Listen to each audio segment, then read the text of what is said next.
Hey, what is up, everybody? This is your boy AJTRIP, and welcome to That Shoot. This is what we talk about here on wrestling, and what we got here is a predictions video for NXT Deadline starting tomorrow night.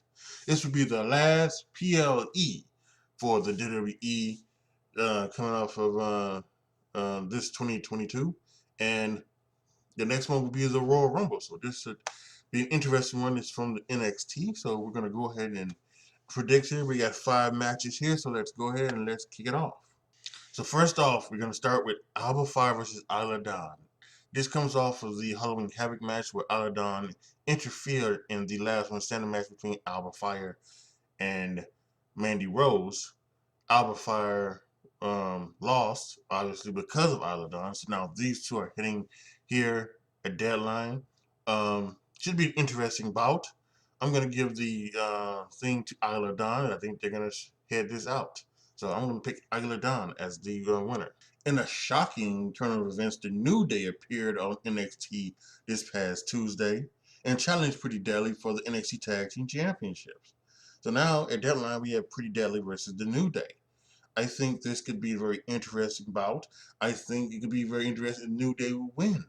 You know, New Day has done everything on the main roster you could do, and without Big E around, they're kind of right now in a kind of a holding pattern, right? On the main roster, the Usos are, the longest reigning tag team championship, and I don't think the New Day has anything, to do with that. I think we're heading down the lines along the lines of Kevin Owens and Sami Zayn versus the Usos. Um, but yeah, I think this is totally an incredible thing to do. And I would like to see the New Day become NXT Tag Team Champions. I think that would be something new and something incredible to see. But I'm going to pick Pretty Deadly to retain the NXT Tag Team Championships. In a build built on respect and almost friendship. The thing they showed on Tuesday with Braun Breaker and Apollo Crews going fishing was absolutely just insane. Um, but this is a match been months in the making since Apollo Crews first came back, and he came back interrupting a promo from Braun Breaker. But I think this one is going to be exciting. I think these two are going to have a lot to do. I think this is something where Apollo Crews is going to be able to teach Braun Breaker some stuff in the ring, um, and things like that. So I have this to be very interesting and a very fun match to watch. But I think Braun Breaker is still going to be NXT Championship. I think it's very hard to predict who is going to beat both Mandy Rose and Braun Breaker. You just don't know. At some point, both have to maybe be beaten by the next one. Uh, and I think I know the next one for the NXT. I still just don't know when it's going to happen, and maybe we'll get to that later. But yeah, I think Braun Breaker beats Apollo Crews here and retains the NXT Championship. So for this PLE for NXT Deadline, they've come up with a new match, sort of. It is called the Iron Survivor Challenge. And so, if many of you may remember back in the day, 15 years ago or so, they tried something called the Scramble Match. And what the Scramble Match was it was a match that involved 5 people. 2 people started, and like every so often, I don't know if it's 3 or 5 minutes, but it was often another opponent would enter the match. It started off with just kind of like a Royal Rumble, except it was just with 5 people, and everything came in the match. And then once the match got to 25 minutes, whoever was the at that point holder of the championship was the champion. Right? They did this. They did this with the Raw, the SmackDown, and with the ECW title, I believe. I mean, they did it with all 3. Um, So they've kind of changed the rules with this one. It's that same thing with two people are going to be in the ring, and then they're going to have people come in at different intervals. Again, I don't know if it's 3 minutes or 5 minutes, but and then it's going to go to 25 minutes, and the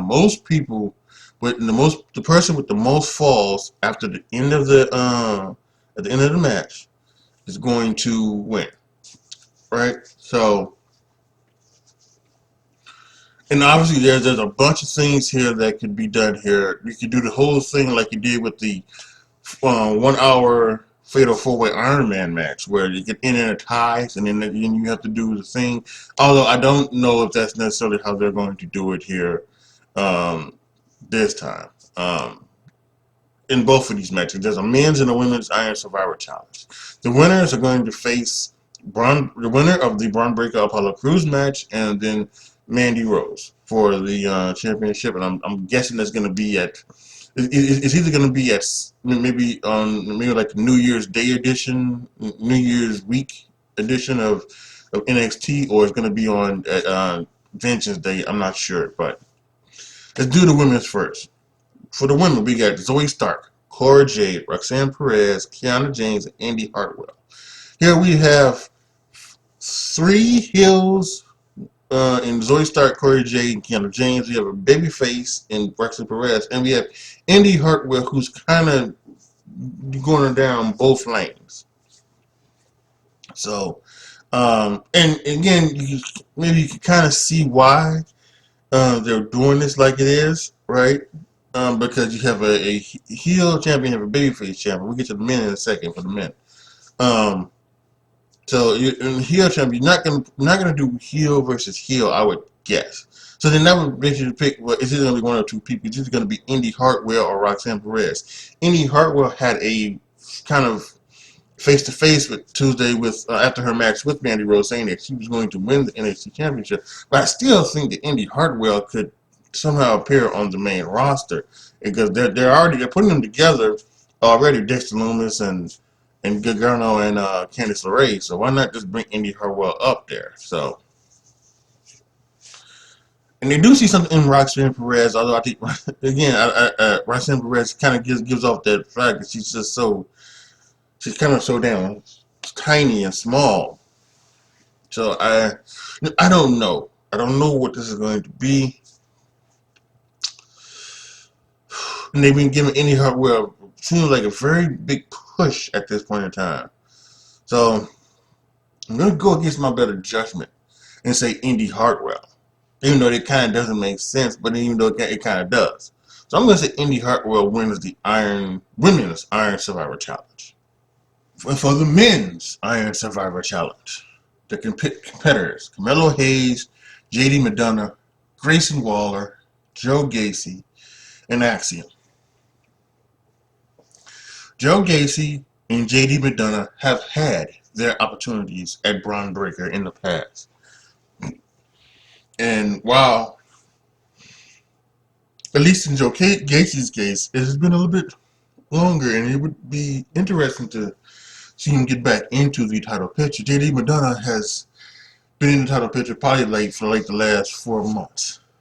So I don't think those guys are in it. Grayson Waller is interesting because Grayson Waller seems like to me he has always been positioned to be the number one heel in the company, but then they're not treating him like the number one heel. So maybe I'm totally wrong on that. But he seems like he's always been the number one heel ever since he turned on Johnny Gargano. And they really haven't done, him done him pretty well. But he's a very interesting one to see who in that championship. And then you have Axiom. Axiom, who is a babyface, but he is someone who is not unreal, right? He's not someone who has done what was right, but someone who has done what is needed to be done to get there. So I don't know if it's him. And then there's Carmelo Hayes, the 3-time North American Championship, 2 or 3-time North American Championship. Probably the true number one heel in this company. the A champion, so to speak, and he hasn't had an opportunity at being the A champion ever. So this would be a perfect time to get Carmelo Hayes the opportunity to face Braun Breaker, and maybe Carmelo Hayes is the person to beat Braun Breaker because Carmelo Hayes is that good. Also, Carmelo Hayes also is so good enough though that he could be on the main roster, right? He could be on the main roster. Um, so that's a very interesting one. I think they're doing a lot of tryout matches on main event where they have the guys go up there, and apparently there was one this past week, or past couple weeks where Trick Williams went up and he wrestled Cedric Alexander on main event. So a couple of Hayes has done it in the past. So has Briggs and Jensen. So it's gonna be very interesting to see what is going to happen here. But I'm going to choose Carmelo Hayes because I just think that's the next way to go. And I don't know if he's going to beat Braun Breaker, but it just makes most sense that Carmelo Hayes is the next big time player for Braun Breaker.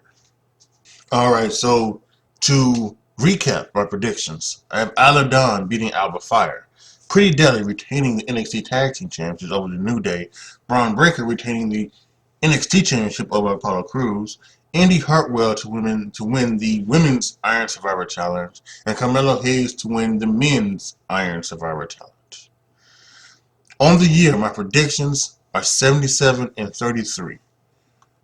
And that's good. However, when you look at the past years, in 2020, when I started keeping track of these predictions, it was 88 and 33. In 2021, I was 91 and 31. And now to sit here and be 77 and 83, with an opportunity to at the very most be 83 and 33. And at the worst to be 77 and 38. I feel like this has been a down year, especially after coming off of 90 wins, 90 correct predictions last year. So, and I also got to take into account that when it comes into last year, I was also doing like extra things. I should take that, and I have not done any of those this year, so maybe that falls into it as well. But yeah. Still kind of feel like a kind of disappointing year for me. So hopefully I'm right. I get a 5.0. I get a 5.0, and I get into the 80s. So that's what I wanted to do. And also, like this year, I've had two below 500 records. I had two below 500 records, and then 21 I had. Actually didn't have more. I didn't have a below 500 prediction thing. In 2022, I had one. No, I had two. But it was also a lot better. I had a couple of perfects in 2020. So, yeah, this year was kind of, yeah, but that's okay. All right, guys. Post your comments down below. Tell me what you guys think. I mean, your predictions of what's going to happen tomorrow night at NXT Deadline. And let me know what you thought of my predictions. Make sure you click that notification bell and subscribe if you're not subscribed. Because right after Deadline, I'm going to be right here reviewing it for you guys as we go over what went down tomorrow night on NXT Deadline. Thank you guys so much for watching. This is your boy, AJTRIP, signing off. As always, be good to each other, y'all. Be careful out there, and I am out.